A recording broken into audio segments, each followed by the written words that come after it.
আসসালামু আলাইকুম। শেখ আব্দুল্লাহ মোল্লা school and college কর্তৃক আয়োজিত অনলাইন ক্লাসে আমি যে বার্তা তোমাদের সবাইকে স্বাগত জানাচ্ছি ক্লাসটি দেখার জন্য। অষ্টম শ্রেণীর প্রিয় শিক্ষার্থীরা, কেমন আছো তোমরা? আশা করি ভালো আছো। আমি তোমাদেরকে আজকে সপ্তম অধ্যায়ের একটি সৃজনশীল করাবো এবং সৃজনশীলটি খুব মনোযোগ সহকারে দেখবে। আশা করি এই ধরনের সৃজনশীল প্র্যাকটিস করার পর এই ধরনের সৃজনশীল তোমরা উত্তর দিতে সক্ষম হবে। তো প্রিয় শিক্ষার্থীরা, চলো সৃজনশীলটি আগে উদ্দীপক সহকারে পড়ে নিই। প্রিয় শিক্ষার্থীরা, খেয়াল করো, এখানে আমি একটি বৃত্ত আর একটি বৃত্ত এঁকেছি। এই বৃত্ত দিয়ে আমি তিনটি বস্তুকে বোঝাচ্ছি। প্রথম বস্তুটি হচ্ছে এম, দ্বিতীয় বস্তুটি হচ্ছে এন, তৃতীয় বস্তুটি হচ্ছে এম। প্রথম বস্তুর ভর আমি বলছি 40 কিলোগ্রাম, দ্বিতীয় বস্তুর ভর বলেছি 30 কিলোগ্রাম, আর পি বস্তুটির ভর আমি বলেছি 35 কিলোগ্রাম। এরপরে আমি আরেকটি জিনিস দেখো ইন্ডিকেট করে দিয়েছি যে প্রথম এম আর এন বস্তুটির থেকে ডিস্টেন্স হচ্ছে 4 মিটার, আর এন আর পি থেকে ডিস্টেন্স বা দূরত্ব হচ্ছে 2 মিটার। তাহলে আমরা উদ্দীপক থেকে তিনটি বস্তুর আলাদা আলাদা ভর এবং তাদের মধ্যবর্তী যে দূরত্ব সেই দূরত্ব সম্পর্কে একটি ধারণা পেলাম। এবার চলো দেখি প্রশ্নে কি বলা আছে। প্রশ্নে বলা আছে ক, অভিকর্ষ বল কাকে বলে? খ, মহাশূন্যচারী পৃথিবী প্রদক্ষিণকালে নিজেকে ওজনহীন মনে করেন কেন? আবারও বলছি, কতে বলেছে অভিকর্ষ বল কাকে বলে, খতে বলেছে মহাশূন্যচারী পৃথিবী প্রদক্ষিণকালে নিজেকে ওজনহীন মনে করেন কেন? গ, মেরু অঞ্চলে এন বস্তুটির ওজন নির্ণয় করো। ঘ, এম ও এন বস্তুদ্বয়ের মধ্যে এবং এন ও পি বস্তুদ্বয়ের মধ্যে আকর্ষণ বলের কোনটি বেশি হবে? অর্থাৎ এম আর এন এদের মধ্যে আকর্ষণ বল বেশি নাকি এন আর পি এদের মধ্যে আকর্ষণ বল বেশি, সেটা তোমাকে হিসাব করে বের করে দিতে হবে। তাহলে প্রিয় শিক্ষার্থী, ক নম্বর প্রশ্নের উত্তর আমরা জানি। অভিকর্ষ বল কাকে বলে? পৃথিবী ও অন্য কোনো বস্তুর মধ্যে যে আকর্ষণ বল, অথবা আমরা বলতে পারি পৃথিবী অন্য কোনো বস্তুকে তার কেন্দ্রের দিকে যে বল দ্বারা আকর্ষণ করে তাকে আমরা বলছি অভিকর্ষ বল। আর খ নম্বরে আমরা বলেছি মহাশূন্যচারী কারা? যারা মহাকাশে ভ্রমণ করে থাকে।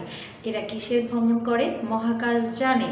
এই মহাকাশ যানে যখন তারা ঘুরে, এই ঘূর্ণয়নটা এই যে তারা ঘুরছে এটা একটা নির্দিষ্ট উচ্চতায় উঠে রকেট দিয়ে তাদের মহাযানটাকে, তিনটি রকেটের সাহায্যে মহাযানটিকে একটা নির্দিষ্ট উচ্চতায় উঠিয়ে এদেরকে বৃত্তাকার পথে ঘোরানো হয়। প্রিয় শিক্ষার্থীরা, যখনই কোনো বস্তু এইরকম বৃত্তাকার পথে ঘুরবে তখন এই বস্তুটা সবসময় তার কেন্দ্র থেকে সম দূরত্বে চলতে থাকবে। সম দূরত্ব বা সমত্বরণে বস্তুটি ঘুরতে থাকবে। আর যেহেতু বস্তুটি এখানে সমত্বরণে বা সমদ্রুতিতে ঘুরছে, তাহলে ত্বরণের কোনো পরিবর্তন হয় না, ত্বরণটা হচ্ছে 0 হয়। এই কারণে বস্তুটি তখন এই মহাকাশ যানের উপর কোনো রকম বল প্রয়োগ না করার কারণে আমরা প্রতিক্রিয়া বলও সে প্রয়োগ করবে না। এখানে আমি তোমাদের আরেকটু ব্যাখ্যা করে বলি, আমরা নিজেদেরকে কেন ওজন, নিজেদের ভরটাকে কেন ফিল করি। আমি এই যে এখানে দাঁড়িয়ে লেকচার দিচ্ছি, আমি আমার নিজের ভরের সমপরিমাণ বল মাটিতে প্রয়োগ করছি, আর মাটিও আমাকে ঠিক সমপরিমাণ বল প্রয়োগ করার কারণে আমি কিন্তু একটা বিপরীত প্রতিক্রিয়া বল অনুভব করছি। এ কারণে নিজেকে ভারী মনে হচ্ছে। কিন্তু যেখানে ক্রিয়া নেই সেখানে প্রতিক্রিয়া হওয়ার কোনো প্রশ্নই আসে না।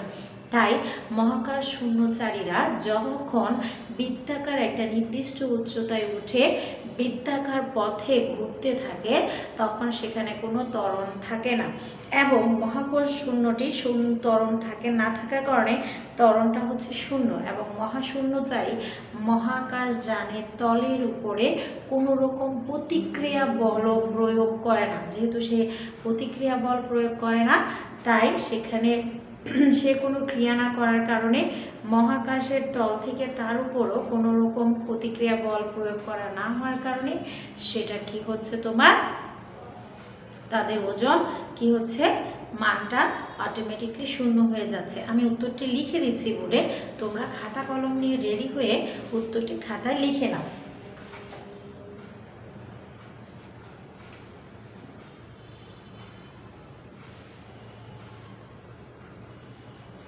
আমার এইটুকু লাগবে, এই জন্য আমি এটাকে রেখে নিলাম। প্রিয় শিক্ষার্থীরা, খাতা কলম নিয়ে রেডি হয়েছো তো? তাহলে চলো আমরা লেখা শুরু করি। মহাশূন্যচারী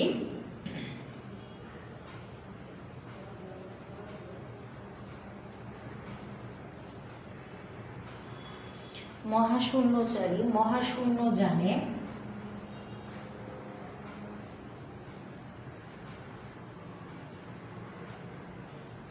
ভ্রমণ মহাশূন্য যানে করে পৃথিবী প্রদক্ষিণকালে মহাশূন্য যানে করে পৃথিবীকে একটি নির্দিষ্ট উচ্চতায় প্রদক্ষিণ করে। প্রিয় শিক্ষার্থী, লিখছো তো? না লিখলে কিন্তু পরে পরীক্ষার হলে নির্দিষ্ট উচ্চতায় প্রদক্ষিণ করে। কোন পথে? বৃত্তাকার পথে। বৃত্তাকার পথে প্রদক্ষিণ করে। বৃত্তাকার পথে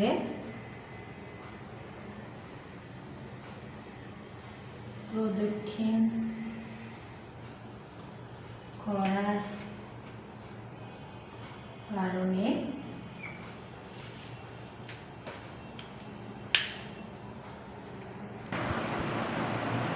এই বৃত্তাকার গতির জন্য, আচ্ছা প্রশ্নটা দরকার হলে আমরা আবার লিখে নেব সাইডে। এই বৃত্তাকার গতির জন্য মহাশূন্য যানের গায়ে দেওয়ালে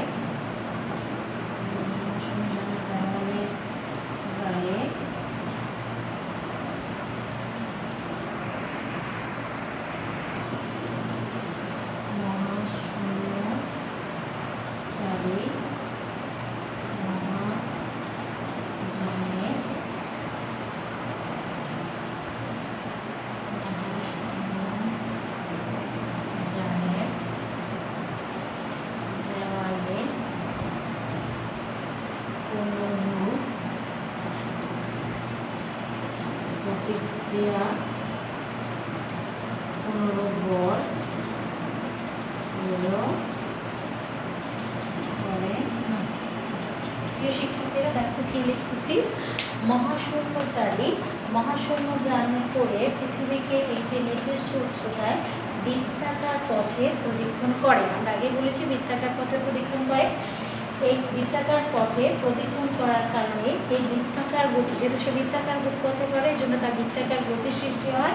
সেই বৃত্তাকার গতির জন্য মহাশূন্য যানের দেওয়ালের সাপেক্ষে মহাশূন্যচারীর ত্বরণ হয় শূন্য। অর্থাৎ মহাশূন্য যানের দেওয়ালে কোনো রূপ বল প্রয়োগ করে না। ফলে তিনি কি করে? ফলে তিনি তার ওজনের বিপরীতে কোনোরূপ প্রতিক্রিয়া বল অনুভব করে না। লিখে নাও। ফলে তিনি তার ওজনের বিপরীতে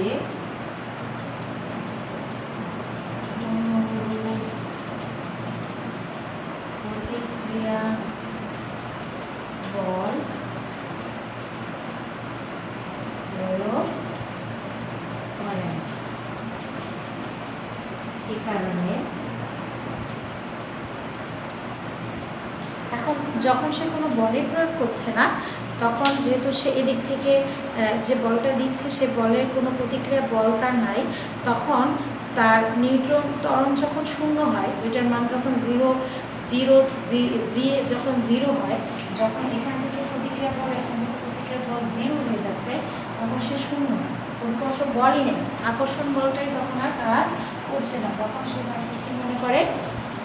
ভারহীন মনে করে, তাকে মনে হয় যে তার কোনো ওজন নাই। তাই এই কারণে পৃথিবী পরীক্ষণকালে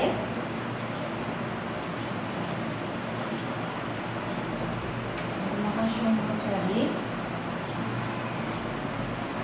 নিজেকে ওজনহীন মনে করে। প্রশ্নটা তাই তো ছিল, নিজেকে ওজনহীন। তাহলে প্রিয় শিক্ষার্থী, আমরা এইভাবে উত্তরটি লিখব। আশা করি আমরা উত্তরটির একটি স্ক্রিনশট নিয়ে রাখতে পারি, যাতে আমরা কখনো যদি প্রয়োজন হয়, যেমন আমাদের সামনে অ্যাসাইনমেন্ট আছে, তখন হয়তো আমরা এটাকে কাজে লাগাতে পারি। তো প্রিয় শিক্ষার্থীরা, আমরা দেখলাম যে মহাশূন্যচারী কেন সে ওজনহীন মনে করছে, কারণ সে একে তো একটা বৃত্তাকার পথে ঘুরে, যে কারণে সেটা নির্দিষ্ট সমদ্রুতিতে চলে এবং সেখানে কোনো ত্বরণ নেই, ত্বরণের মান জিরো। আমাদের মনে আছে অভিকর্ষ বলের সূত্র F=mg। এখন এখানে যখন তার বল জিরো, অভিকর্ষ ত্বরণ জিরো, অর্থাৎ m এর মান জিরো, তখন F হয়ে যাচ্ছে জিরো, বল নাই, বল জিরো, ত্বরণ নাই মানে বলটা জিরো। আর যখন তার উপর কোনো বল প্রয়োগ করা হচ্ছে না, সে যখন কোনো বল ফিল করবে না, তখন সে তাকে কি মনে করবে? ওজনহীন মনে করবে। এখন আমরা চলে যাব হচ্ছে আমাদের গ নম্বর প্রশ্নে। আশা করি লিখেছো তোমরা বা স্ক্রিনশট নিয়ে নিয়েছো। এরপরে আমরা চলে যাই, আমাদের প্রশ্ন ছিল এইরকম যে মেরু অঞ্চলে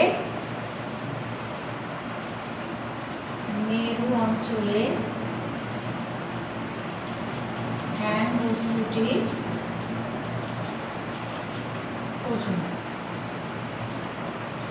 মেরু অঞ্চলে বস্তুটির ওজন। প্রিয় শিক্ষার্থীরা, আমরা ওজন নির্ণয় করার অঙ্ক শিখেছি। তাহলে এখানে কোথায় বলেছে? মেরু অঞ্চলে। তাহলে আমাদের সমাধানে আমরা কি লিখব? দেওয়া আছে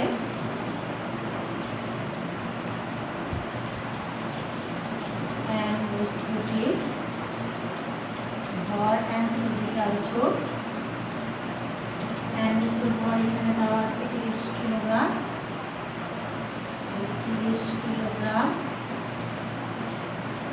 এখন মেরু অঞ্চলে যেহেতু বলেছে, মেরু অঞ্চলে জি এর মান মুখস্থ করেছিলাম।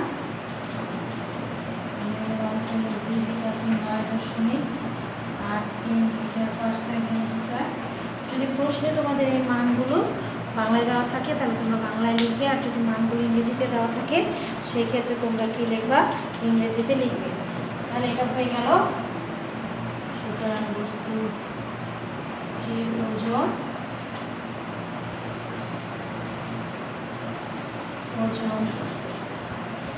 W=mg, m এর মান g, 9.83, 30 দিয়ে 9.83 কে গুণ করো।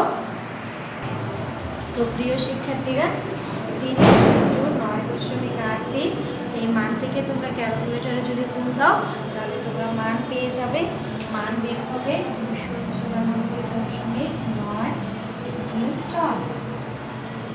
তাহলে প্রিয় শিক্ষার্থীরা, আমরা বস্তুটির ওজন কত পেলাম? 9.210 কে 9.83 দিয়ে গুণ করলে রেজাল্ট বের হলো 294.9 নিউটন। তাহলে আমরা গ এর উত্তর পেয়ে গেলাম। এবার আমরা চলে যাব ঘর উত্তর।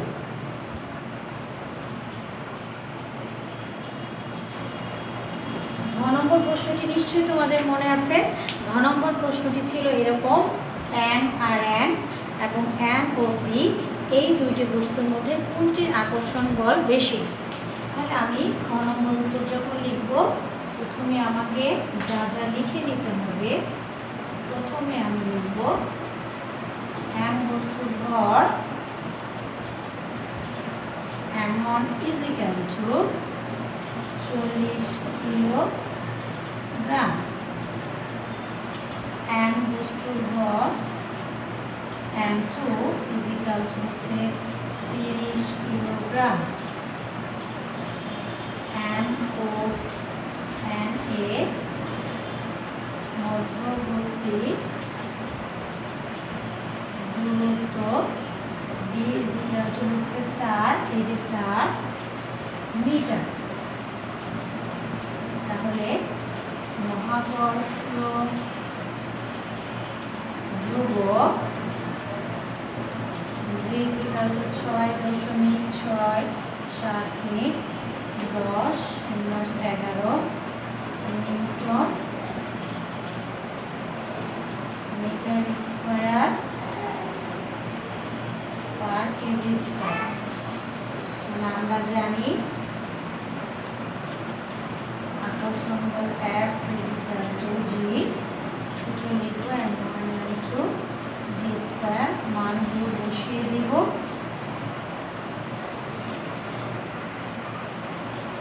40 × 30 0.4 স্কয়ার। আমরা এটা ক্যালকুলেটরে যখন করব তখন পেয়ে যাব, আমরা এখানে ক্যালকুলেটর দিয়ে যখন আমরা এই কাজটা করব তখন এখানে একটা সুবিধা করতে পারি, যেহেতু সব অঙ্কের ক্ষেত্রে জি থাকবে, এই জি মানটা তুমি বসেও করতে পারো, না বসেও করতে পারো। এখানে 75 জি রেখে দিই, ঠিক আছে। যেহেতু আগে পরেরটা তো থাকবে, এটাতে এভাবে লিখে দিলাম 75 জি, অথবা তুমি এটা ক্যালকুলেটর করতে পারো। তাহলে আমি এম আর এন এর মধ্যে বস্তুদ্বয়ের মধ্যে কিন্তু আকর্ষণ বল পেয়ে গেলাম কত, 75 জি। এবার আমরা M2 এর ক্ষেত্রে বের করব। আমি আবার লিখে নিচ্ছি, এটা কিন্তু এম আর এন এর মধ্যে। এখন আবার আমরা বের করব এম ও পি এর মধ্যে। এখানে লিখে নিবা আবার এন বস্তুর ভর। এবার এটাকে আমরা M1 প্রাইম ধরব 30 কিলোগ্রাম। P বস্তুর ভর M2 প্রাইম 35 কিলোগ্রাম। N ও P বস্তুর ভর, বস্তুর মধ্যবর্তী দূরত্ব D prime is equal to metre. এবার আমরা জানি F prime লিখব, G লিখব, M1 prime, M2 prime, D prime। এখানে G এর মানটা বসাবো না, আমরা যেটা নিয়ে রেখে দিলাম 30 × 35 স্কয়ার, তারপরে হচ্ছে 2 স্কয়ার, ঠিক আছে।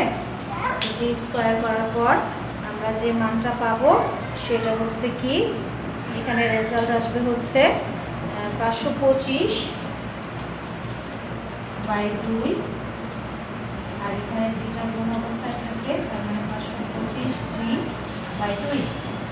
তাহলে এই হচ্ছে তাদের দুইটার মধ্যে আকর্ষণ বল। একটা বের হয়েছিল 75g, মনে আছে 75g, F is equal to ছিল g 75g, আর এটা হচ্ছে 525g। এখন দুইটা দুই রকম, এখন কোনটা বেশি আর কোনটা কম প্রিয় শিক্ষার্থীরা আমরা যদি লক্ষ্য করি, দেখা যাচ্ছে ক্যালকুলেটরে করলেই আমরা বুঝতে পারবো কোনটা বেশি আর কোনটা কম। এখন আমরা এই তুলনাটা বের করবো কিভাবে। এখন এই তুলনাটা বের করার এখন নিয়মটা তোমাদেরকে শিখিয়ে দিচ্ছি। এখানে তুমি লিখবা F প্রাইম ভাগ F, F প্রাইম হচ্ছে 525g ভাগ হচ্ছে 2, আর এখানে 75 জি এফ প্রাইম এফ, এটা ক্যালকুলেশন করবা। ক্যালকুলেশন করলে যেমন জি আর জি এখানে কাটা যাবে, 525 থাকবে উপরে, 75 এটার সাথে 75 এই দুইয়ের সাথে গুণ হয়ে যাবে, 5 গুণে 10 আর 2 গুণে 14, আর হচ্ছে 5 গুণে 10 7 গুণে 14, আর এক হচ্ছে 50, আর এই জি জি হচ্ছে কাটা যাবে। তাহলে 525 বাই 150 হয়ে দাঁড়াইলো। এই 150কে যদি তুমি এখানে কাটো এফ প্রাইম বাই এফ, তাহলে F prime by F is equal to 30.5। মানে আমি এটাকে যদি আড়াআড়ি গুণ করি, এটা এটার সাথে গুণ, এটা এটার সাথে 1 এর সাথে এফ প্রাইম গুণ হবে, F prime is equal two, দেখো এটার সাথে এটা গুণ আর এটার সাথে এটা গুণ, তাহলে 35.f। তার মানে দ্বিতীয় আকর্ষণ বলটা প্রথম আকর্ষণ বলের 3.5 গুণ, ঠিক আছে, 3.5। জি এর মানটা বসালে কি হবে প্রিয় শিক্ষার্থীরা, অঙ্কটা জটিল হবে, অঙ্কটা বড় হবে, এক্ষেত্রে তোমার পড়ার জন্য একটু জটিল প্রসেসিংয়ের দিকে যাইতে হবে। আর আমি যদি জি এর মানটা না বসিয়ে এইভাবে করি, তাহলে আমাদের জন্য খুব ইজিলি আমরা করতে পারবো। তাহলে আমরা বলতে পারছি যে এফ প্রাইম অর্থাৎ এন আর পি এর মধ্যে আকর্ষণ বল আমার প্রথম যেই এম আর এম এর মধ্যে আছে তার আকর্ষণ বলের 3.5 গুণ। তাহলে আমরা বলবো পি ও এন বস্তু দ্বয়ের মধ্যবর্তী আকর্ষণ বল এম ও এন বস্তু দ্বয়ের আকর্ষণ বলের 3.5 গুণ, 3.5 গুণ বা 3.5 গুণ বেশি, অথবা 3.5 গুণ। তাহলে আমার বস্তুটার আকর্ষণ বল অপেক্ষা বেশি, তাই না? তাহলে আমরা উত্তর পেয়ে গেলাম। প্রিয় শিক্ষার্থীরা, সৃজনশীলটি মনোযোগ সহকারে বাসায় চর্চা করবে, ভবিষ্যতে তোমাদের কাজে লাগবে এটা। এভাবে আমি ইনশাল্লাহ কয়েকটা 7-8টা ক্লাস দেওয়ার চেষ্টা করব তোমাদেরকে, কয়েকটা শুধু পরীক্ষা সৃজনশীল উপর। আজকে একটা হয়তো বা আরও 2টা ক্লাস দিব। তো তোমরা ভালো থাকো, সুস্থ থাকো, আল্লাহ হাফেজ।